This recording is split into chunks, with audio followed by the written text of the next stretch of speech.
पुण्याच्या शिरूर तालुक्यातल्या पिंपरखेड इथं भर दिवसात 13 वर्षाच्या मुलावर बिबट्यानं हल्ला केला। यामध्ये मुलाचा मृत्यू झाला।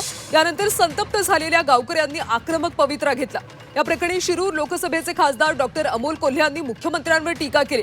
बिबट्या हल्ल्यात शेतकरी मरतोय, मुख्यमंत्री कबूतरखान्यासाठी तातडीने बैठक घेतात, मात्र बिबट्यांच्या हल्ल्याप्रकरणी त्यांना वेळ नाही का, असं कोल्हे यांनी म्हटलंय। याविषयी खासदार अमोल कोल्हे यांच्याशी चर्चा केली आमचे प्रतिनिधी हेमंत चापुळे यांनी।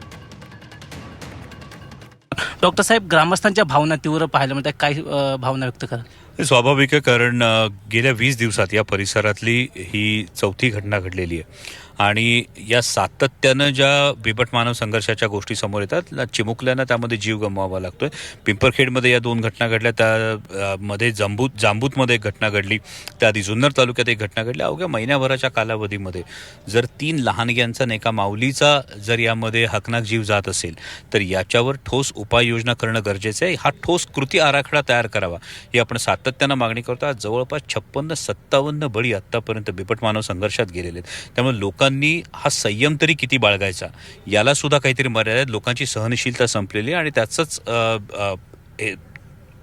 चित्र हे तुम्हाला कालच्या आंदोलनातही दिसतं आणि आज पुणे नाशिक महामार्ग रोखण्याचा जो निर्णय ग्रामस्थांनी घेतलाय हो हा त्याच अगतिकतेतून घेतलेला आहे।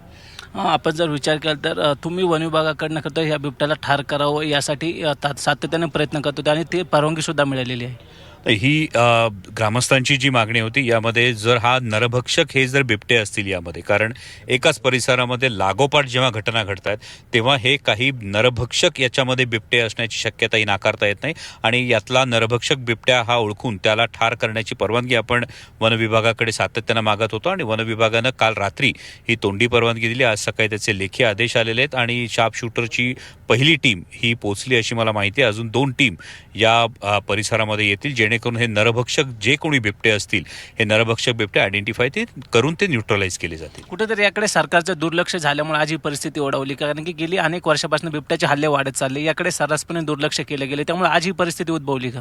ही दुर्दैवाची परिस्थिती आहे की आज माननीय मुख्यमंत्री महोदयांनी यामध्ये पुढाकार घेऊन एक नरभक्षक बिबट मारण्याची परवानगी दिली, त्याबद्दल आभार मानतो। परंतु ज्या पद्धतीनं कबुतरांच्या विषयाच्या बाबतीत माननीय मुख्यमंत्री तातडीनं बैठक घेतात, आज जवळपास 57 बळी या विषयात गेले, तरी माननीय मुख्यमंत्री महोदयांनी याचा ठोस कृती आराखडा बनवण्यासाठी अजून कुठली बैठक घेतल्याचं माझ्या ऐकिवात नाही। हे दुर्दैवी आहे आणि त्यामुळं या बिबट मानव संघर्षाला राज्य आपत्ती घोषित करणं गरजेचं आहे। मुख्यमंत्र्यांना कबुतरांसाठी वेळ आहे मात्र बिबट्यांसाठी वेळ नाही, अशा तीव्र भावना खासदार अमोल कोल्हे यांनी व्यक्त केलेल्या आहे। कॅमेरा पर्सन नितीन सांडबोरसह हेमंत चापुळे, झी मीडिया, जुन्नर, पुणे।